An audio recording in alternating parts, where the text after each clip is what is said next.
Saudara Menko Perekonomian Erlangga Hartarto belum menyebut secara tegas kenaikan PPN menjadi 12% paling lambat 1 Januari.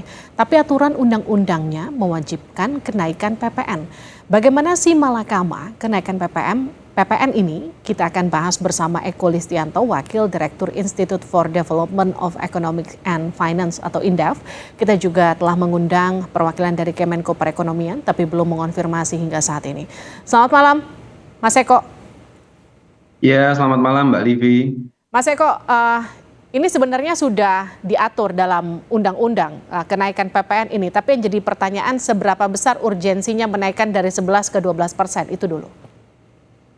Ya, kalau dari sisi urgensi, ya sebetulnya ini pertama ini adalah amanah undang-undang. Tentu kalau kemudian ditunda ada konsekuensi ya, karena ini amanah undang-undang yang harus dilaksanakan begitu. Yang kedua, aspek urgensinya adalah pada sisi penerimaan negara begitu ya. Jadi PPN ini diharapkan bisa menambah pundi-pundi penerimaan pajak dan ujungnya nanti itu bisa membiayai lah ya program-program pemerintah begitu. Tapi kalau kita bicara soal realitas hari ini ya dan mungkin juga tahun depan, awal tahun depan katakanlah ini kan kalau secara undang-undang maksimal harus Januari 2025 harus sudah dilaksanakan. Nah ini sepertinya situasinya ini dalam kondisi yang seperti yang Mbak Livi bilang tadi si malakama ya, jadi tidak tepat begitu karena daya beli saja sebetulnya kalau kita lihat hari ini tuh turun ya. Ini sangat terlihat jelas dari capaian pertumbuhan ekonomi triwulan 1 ya. Sudah ada pemilu, sudah ada puasa ya dan kemudian juga mudik gitu dan juga sebelumnya ada Imlek, ternyata konsumsi rumah tangga itu nggak mampu tumbuh 5%. Walaupun pertumbuhan ekonomi kita mampu 5,11 dan itu juga masih di bawah target ya, target kita 5,2 tahun ini, itu hanya tumbuh 4,9 ya. Oke. Dan ini belum ada kenaikan PPN loh ceritanya di tahun ini begitu. Nah kalau tahun depan ya dugaan saya akan lebih rendah lagi gitu kalau itu dilakukan. Nah itu dia yang jadi pertanyaan. Kenaikan PPN ini kan secara langsung akan berdampak ke sektor konsumsi ya Mas Eko. Lalu seberapa besar impactnya ketika dari angka 11 ke 12% ini per 1 Januari 2025 betul ya? Itu harus sudah dinaikkan menurut undang-undang. Impact ke pertumbuhan ekonominya nanti di sektor konsumsi di triwulan pertama 2025 menurut Anda akan seperti apa dengan kenaikan 1% ini? Ya, dugaan saya kemungkinan ekonomi akan tumbuh katakanlah lebih rendah ya dari periode triwulan pertama tahun ini begitu yang bisa tumbuh 5,11% begitu. Kenapa? Sebetulnya faktor utamanya itu adalah kenaikan ini akan terjadi pada momentum di mana kita memerlukan eh, laju konsumsi yang tinggi ya, yaitu adanya momentum tahun depan di triwulan pertama itu ada Lebaran ya, ada puasa dan Lebaran. Puasa itu kalau kita lihat di kalender itu mungkin akan terjadi di bulan Februari. Hmm. Nah, berarti Maret nanti adalah lebarannya begitu. Dan kalau kita lihat berarti full triwulan ketiga tahun depan itu adalah ada momentum stimulan ekonomi yang selalu meningkatkan pertumbuhan ekonomi, yaitu lebaran tadi konsumsi meningkat. Oke. Tapi pada saat yang bersamaan sebulan sebelumnya kalau ada kenaikan PPN, nah ini bisa berbeda ceritanya begitu ya, kenaikan PPN pasti akan menggerus konsumsi dan ujung-ujungnya adalah bisa saja nanti pertumbuhan ekonomi kita nggak bisa 5% sekalipun gitu ya, padahal target tahun depan tuh 5,3 minimal begitu. Nah Mas Eko, Pak Erlangga ini kan menyebut pemerintah itu menargetkan kenaikan pendapatan dari perpajakan, tapi bukan KPPN itu hanya menjadi salah satunya selain implementasi core tax administration system?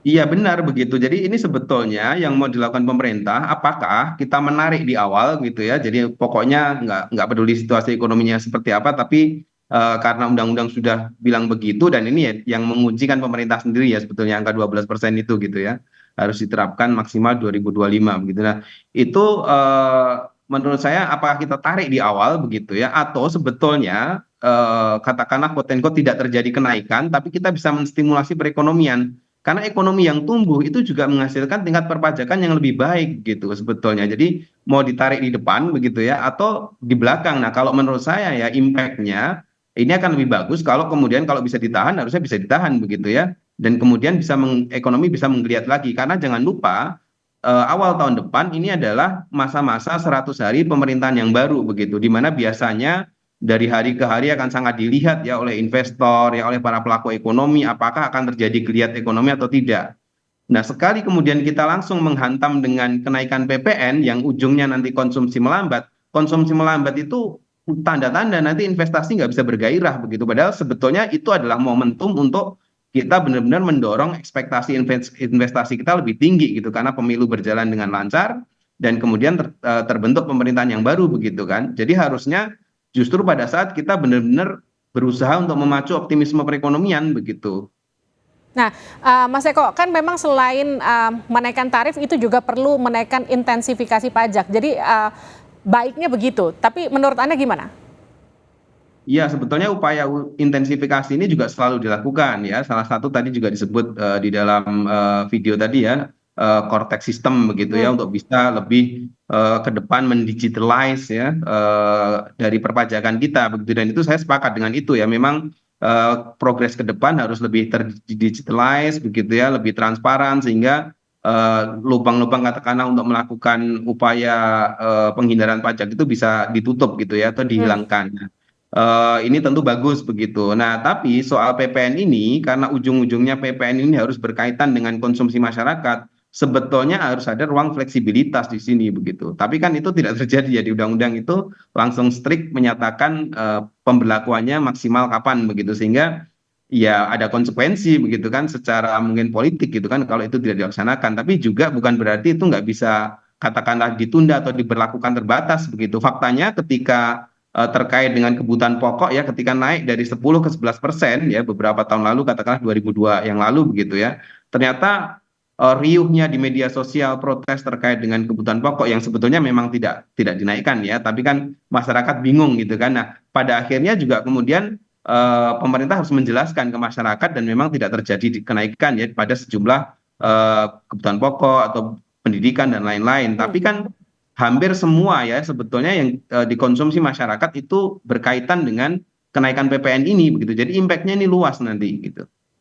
Nah, kenaikan PPN ini kan pasti akan langsung berdampak pada daya beli masyarakat. Sektor apa yang paling berpengaruh, Mas Eko? Kalau kami melihat ya yang paling nanti akan terpukul itu adalah sektor industri ya. Industri ini sebenarnya ada backbone pertumbuhan ekonomi kita begitu. Kenapa? Karena biaya produksi akan meningkat ya. Di luar itu juga nanti akan mendorong inflasi dari adanya kenaikan PPN ini begitu. Dan industri kita dalam kondisi saat ini tuh butuh banyak insentif, butuh banyak keberpihakan begitu. Bukan kemudian terdampak ya dari turunnya ini ya, perkiraan ini masih perkiraan sebetulnya ya, kemungkinan turunnya konsumsi akibat kenaikan PPN yang cukup akseleratif kalau saya lihat ya, walaupun ini sebetulnya sudah direncanakan, tapi kan waktu merencanakan itu mungkin dengan asumsi ya pertumbuhan ekonomi kita selalu naik dan lain-lain gitu. Hmm. Tapi faktanya triwulan pertama ini membuktikan sudah ada puasa, sudah ada pemilu, ternyata konsumsi kita nggak mampu mencapai 5%. Itu tanda-tanda ada perlambatan ekonomi sebetulnya. Tahun depan ya nggak ada pemilu yang jelas ya, tapi Lebaran, nah jangan sampai nanti Lebaran itu tidak mampu menstimulasi geliat konsumsi begitu. Karena kalau Lebarannya saja nanti sudah lesu, ya itu industri juga akan semakin lesu karena berarti mereka nggak bisa mengoptimalkan target penjualan mereka kan begitu. Mas Eko, ini kayak membuat pemerintah khususnya Menko Bidang Perekonomian Pak Erlangga ini terkesan masih belum secara tegas menjawab soal rencana kenaikan pajak ini. Jadi karena dari tadi kita bahas ini masih akan jadi simalakama sebetulnya buat pemerintah.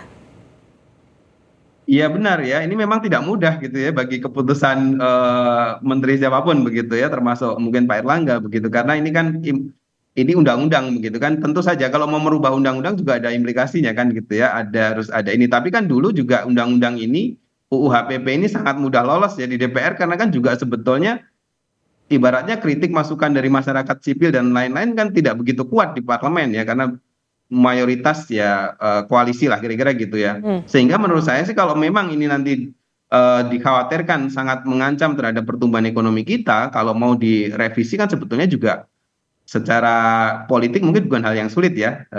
Katakanlah kan mayoritas koalisinya juga masih dominan gitu kan di parlemen gitu. Baik, terima kasih Mas Eko Listianto dari Indef atas diskusinya pada malam hari ini di Sapa Indonesia Malam. Sehat-sehat selalu.